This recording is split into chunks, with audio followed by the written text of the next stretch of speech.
सर्वधर्मस्थापकस्त्वं सर्वधर्मस्वरूपकः आचार्याणामहाचार्यो रामकृष्णाय ते नमः।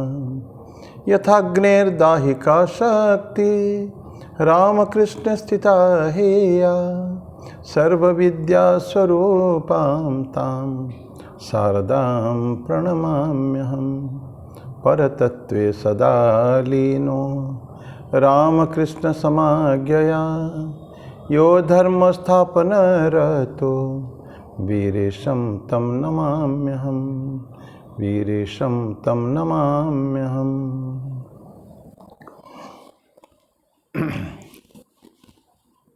भगवान श्री राम कृष्ण देव, जगतजननी माँ शारदा जी और स्वामी जी का प्रणाम अर्पित करता हूँ। मेरे गुरुदेव पूजनीय स्वामी भूतेशानंद जी महाराज को मेरा प्रणाम है और आप सभी को प्रणाम। भगवान कृष्ण गीता के गायक उनको भी प्रणाम अर्पित करता हूँ। इस सीरीज में जो हम ले रहे हैं स्थितप्रज्ञ लक्षण, भगवद गीता के दूसरे अध्याय से ले गए हैं, इसलिए मैं उनको भी प्रणाम अर्पित करता हूँ। पिछले 7 वीडियो हो चुके हैं, छोटे छोटे वीडियो, शॉर्ट वीडियोस इस टॉपिक के ऊपर, स्थितप्रज्ञ लक्षण। पुनः मैं रिपीट करूँ, स्थितप्रज्ञ लक्षण मतलब प्रज्ञा में स्थित।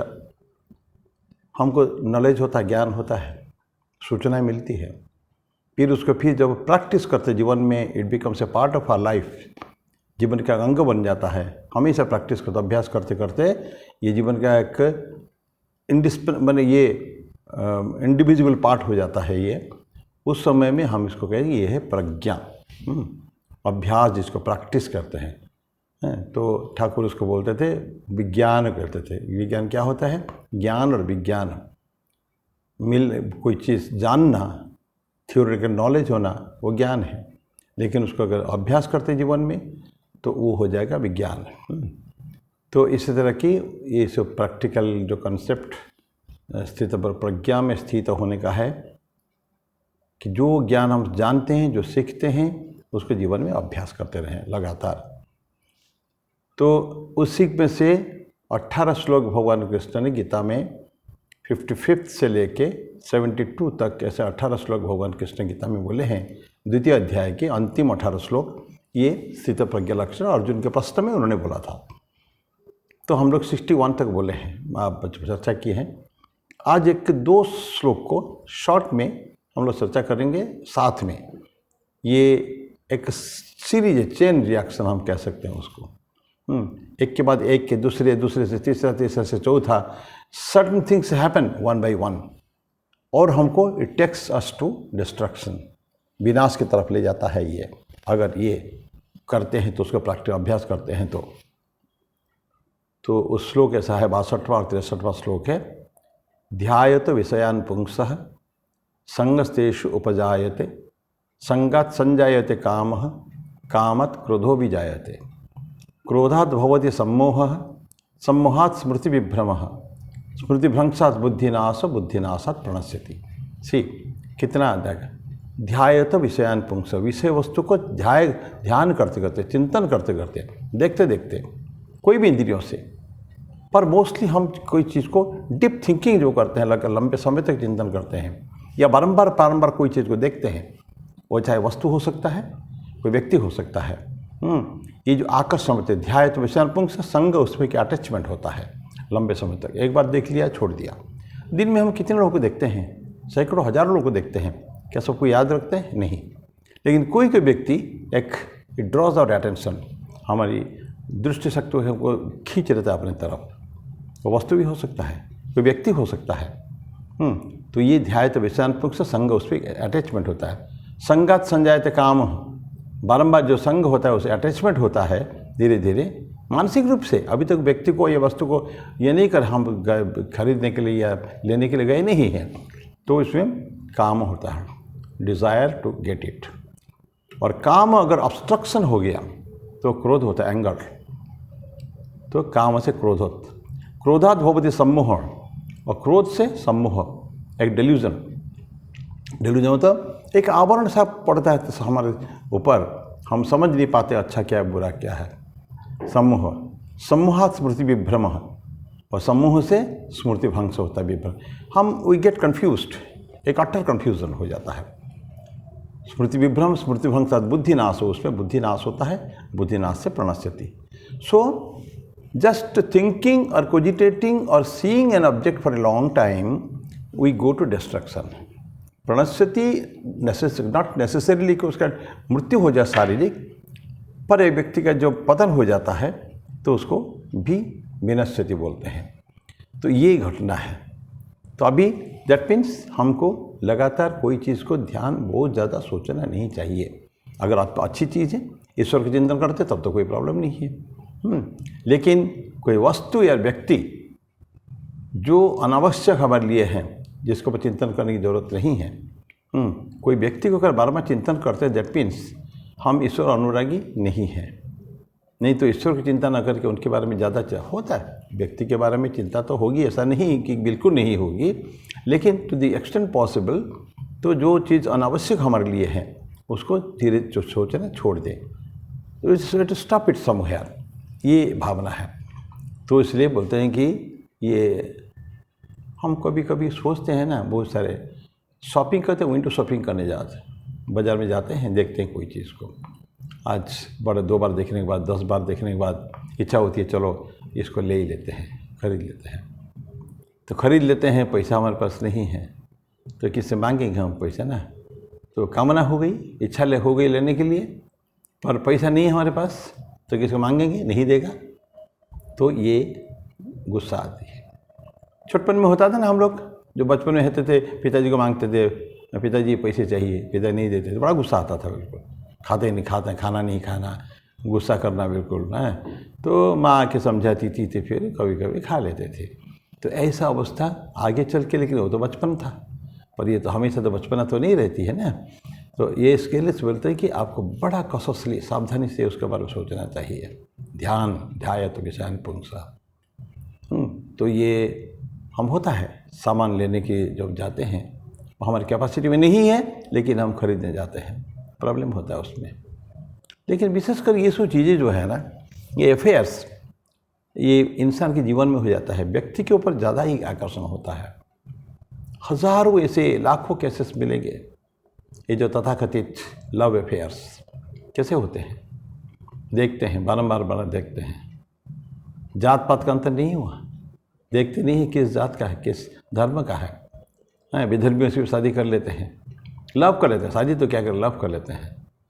And many of the love affairs they and in क्या बोलते हैं, डिजास्टर। टूट जाता है शादियाँ, डिवोर्स हो जाता है। लेकिन इनिशियल स्टेजेस में है, ये बड़ा इम्पोर्टेंट है।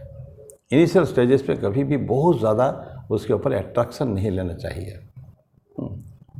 बहुत अच्छी केसेस तो है ज़रूर उसमें, लेकिन जो गलत जो केस जो है, नेगेटिव केसेस भी बहुत सारे से दिखते हैं। तो जहाँ एक बार आदत वहाँ चले गए, वहाँ अंदर घुस गए ना, उसका फिर टू कम बैक मुश्किल होता है। वापिस आना वहाँ से बड़ा बहुत तकलीफ होती है। तो इसलिए बड़ा सोच विचार करके हमको कदम रखना पड़ता है उसमें। ये सब अफेयर्स में विशेष करके है, और ये 1-2 नहीं, हमको बहुत मिलेंगे। छोटी छोटी केसेस में देखिए ना, मैं इतिहास की एक बात आपको बताऊं। अकबर की कहानी हम सुने। अकबर कोई बहुत अच्छा आदमी नहीं था, बहुत क्रूर आदमी था वो। कि जो अकबर को ग्रेट बोलते थे, अकबर द ग्रेट, ये सब झूठा है। इतिहासकारों का जो है क्या बोलते हैं, मन गठन जो घटनाएँ हैं, वो कभी हमको अच्छी चीज़ हमको दी नहीं है इतिहासकारों ने। अकबर तो दिल्ली में है, यहाँ धार मतलब इंदौर के पास एक जगह है धार, वहाँ एक मांडवगढ़ था, एक गढ़ था, वहाँ एक बाज बहादुर राजा हुआ करते थे। रानी रूपमती, एक पिक्चर शायद आपने सुना होगा, रानी रूपमती की कहानी है ये। रानी रूपमती अपरूपा सुंदरी थी, सो ब्यूटीफुल, माने चारों तरफ उसका नाम था। इस नाम को अकबर ने सुना वहाँ दिल्ली में कई लोगों से कि रानी रूपमती बहुत अच्छी है। उसी को वो चिंतन करते करते ही decided to come to Malwa and attack Baz Bahadur. रानी रूपमती को किसी तरह वो पाना चाहता था। और क्या हुआ, डिस्ट्रॉय कर देना, उससे पूरा मालवा रीजन को सत्यानाश कर दिया अकबर ने। लाखों लोगों को मारा है उसने, कितने जो युद्ध में कितने लोग मरे हैं उसका कोई ठिकाना नहीं है। और किसके लिए? एक लड़की को लेने के लिए, एक औरत को लेने के लिए जो शादीशुदा औरत विवाहिता है, उसके पति बाज बहादुर थे, उसके लिए। और उसको पा भी नहीं पाया, उसने आत्महत्या कर ली। रानी रूपमती ने सी कमिटेड सुसाइड, बाज बहादुर मारा गया। ठीक, अभी भी मांडवगढ़ है, आप जाएंगे तो देख पाएंगे रानी रूपमती का पैलेस और ये सब चीज़ें देखते हैं। इंदौर से बहुत ज़्यादा दूर, 60-70 किलोमीटर दूर है। तो ये कैसे हुआ? ये ही अकबर एक लड़की के ऊपर इतना चिंतन किया कि किसी तरह का आई गेट इट, मुझे मिले, बाय हुक और बाय क्रुक ये मेरा होना चाहिए। और कई लव अफेयर्स में ऐसा होता है कि एक व्यक्ति एक प्यार करता है लड़की को, कोई दूसरे भी आ जाता है। एक फूल दो माली, एक पिक्चर था एक फूल दो माली। तो वो पिक्चर तो छोड़ दीजिए, लेकिन ऐसे केसेस में, अफेयर्स में, दो लड़के आते हैं, एक लड़की को प्यार करते हैं, लेकिन पता चला कि दोनों में आपस में इतना झगड़ा होता है, लड़की किसी और से शादी कर लेती है। तो दो के झगड़े में तीसरे का फायदा हो जाता है। एनीवे, ये मजाक की घटना नहीं है, लेकिन हमारे जीवन में इसका बहुत इम्पोर्टेंस है। क्योंकि वही जब हम आध्यात्मिक चिंतन करते हैं तो हमको चाहिए कि लेट अस थिंक, लेकिन किसके बारे में चिंतन करेंगे? यही मन है, यही आंखें हैं, यही हमारी इंद्रियां हैं। शब्द, स्पर्श, रूप, रस, गंध, ठाकुर बोलते हैं कि तुम इनको हटा नहीं सकते हैं, इंद्रियां हमारे पास रहेगी, लेकिन उनका मोड फिरिए जाओ, इनका टर्न डायरेक्शन। जो अभी संसार के प्रति उन्मुख है, जो इंद्रियां देखने में जो गलत चीज़ें देखते हैं, ईश्वर का रूप का दर्शन करें। जो सुनता है गंदी गाने वो बातें, वो कोई ईश्वर की बातें सुने। हाथों में ईश्वर की सेवा करें, पाँव में ईश्वर की तरफ जाएं। सारे पंच ज्ञानेंद्रिय, पंच कर्मेंद्रिय हमारे ईश्वर की तरफ उन्मुख हो जाए। यहाँ तक बोलते, ठाकुर बोलते हैं, क्रोध भी करोगे तो क्रोध करो, ईश्वर के ऊपर क्रोध करो। लोभ करो कि हाँ ईश्वर को मैं पाना चाहता हूँ। क्रोध करो तो ईश्वर को, क्यों तुम मेरे को दर्शन नहीं देते हो? ठाकुर रोते थे ना, पटकते थे, सर पटकते थे, माँ तुम मेरे को दर्शन क्यों नहीं देती हो? ये उनके क्रोध था। और नरसिंह मेहता गुजरात के थे, वो खूब गालियाँ देते हैं, भगवान को गाली दे के बात करते थे वो क्रोध में, क्यों तुम हमको देखा दर्शन नहीं देते हो? तो ये क्रोध है। तो सारे हमारे वही इम्पल्सेस रहेंगे, लेकिन एक डायरेक्शन बदल देने का है। ध्यान करें, चिंतन करें, लेकिन पॉजिटिव थिंग्स, डिवाइन थिंग्स। तो इसीलिए वो फिर हमको अच्छी दिशा में ले जाएगी। बुरी, लेकिन ये जो स्तोत्र पढ़े हैं, that is taking us to a negative direction, क्योंकि वो विषय वस्तु के ऊपर है, आध्यात्मिक चिंतन नहीं है वो। सो हमको थोड़ा सा उसमें कसस होना पड़ेगा। और बोलते हैं कि जो क्रोध आता है ना, क्रोध क्या है? जो डिस्टॉर्ट, जो एंगर, ये डिज़ायर को हमने अब्स्ट्रक्ट कर दिया है, तो ये हो जाता है, क्रोध हो जाता है। और क्रोध अग्नि से तेज है, ध्यान रखें। वो बोलते हैं कि माइंड अगर थोड़ी देर के लिए डिस्टर्ब हुआ, उसको एंगर कहते हैं, और परमानेंटली अगर डैमेज हो गया, उसका लूनासी कहते हैं। ये पागलपना हो जाता है बिल्कुल, है। तो ऐसा नहीं होना चाहिए कभी भी। सो हमारे इम्पल्स को हम जितना कंट्रोल में रखें और पॉजिटिव डायरेक्शन में उसको भेजें, तो वो हमारे लिए अच्छा है। तो ये आज का जो ये है, तो हमको उसका जो डायरेक्शन है, वो डायरेक्शन को सिर्फ है कि गलत चीज़ों में न देख के ध्याय, तो चिंता करें, तो अच्छी चीज़ों का चिंता करें। अच्छी चिंता करके धीरे धीरे उनके तरफ हमारा आकर्षण बढ़ेगा, वो हमको अच्छी दिशा में ले जाएगा।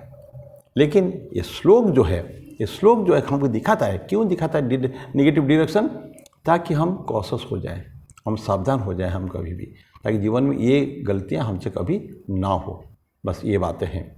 इसलिए 16 अध्याय में हम दैवी संपद तो दिया है, छोड़ा 5 लाइन में दैवी संपद दे दिया, लेकिन बाकी पूरा अध्याय आसुरी संपद के बारे में बोले हैं। अब प्रश्न उठता है, भगवान ने आसुरी संपद क्यों बोले? क्या जरूरत थी? उनका दैवी संपद बोल के समाप्त करना था? नहीं, सभी लोग दैवी संपद की तरफ नहीं जाते हैं, तो आसुरी संपद इसीलिए बोलते हैं। और हम कंपेयर करेंगे, आप कभी पढ़िएगा 16वां अध्याय का 5-6 श्लोक के बाद आगे का, देखेंगे बहुत सारे गुण प्रत्येक के अंदर ही विद्यमान है। ये हमको आगाह करने के लिए, सावधान करने के लिए कि let us not go towards that negative direction, जाएं तो पॉजिटिव डायरेक्शन में जाएं। तो हमको वो जो आसुरी संपत्ति हमारे न हो, हम उसके अधिकारी न हो, दैवी संपत्ति के अधिकारी हो, ये उसे 16 अध्याय की बात कर रहा हूँ मैं। तो लेकिन यहाँ let's come back to our shloka जो हम चर्चा कर रहे हैं, इसमें again let's conclude by saying कि हमको जो इंद्रियों के द्वारा चिंतन करते हैं, देखते हैं, सुनते हैं, टच करते हैं, ये पॉजिटिव थिंग अगर हो तो कोई तकलीफ नहीं है। निगेटिव थिंग हम लोग न जाए ताकि हमारा अवनति न हो और विध्वंस विनाश हमारे न हो। तो मैं मेरे बारे को यहीं विराम देता हूँ। अगली बार फिर कुछ उसका और भी आगे है 9 श्लोक है, लेकिन सबको लेने की आवश्यकता नहीं है। कुछ कुछ छोड़ के और 2-3 वीडियो बनाएंगे इस टॉपिक के ऊपर, स्थितप्रज्ञ लक्षण के ऊपर। ओम शांति शांति शांति। हरि ओम तत्सत। श्री राम कृष्णार्पणमस्तु।